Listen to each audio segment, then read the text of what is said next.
خدایا شکر گزار هستم بابتی که دو تا چشم به من دادی.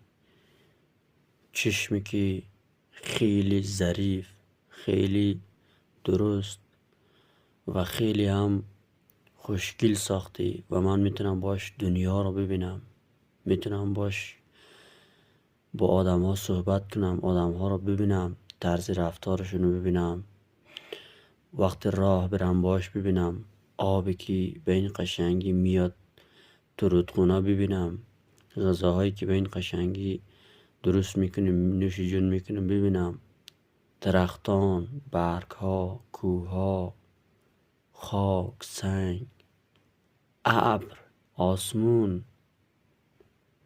برف، بارون، همه اینها رو میتونم ببینم. اگر احتمالاً مثلا چشم نمی داشتم دیگه، یعنی کور می بودم دیگه، همه چی می داشتم، یعنی نمیتونستم هیچ چی رو ببینم. بابتی همه اینا سپاسگزار هستم.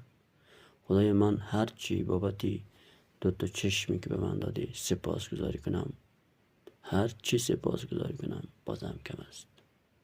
خدا سپاسگزارم.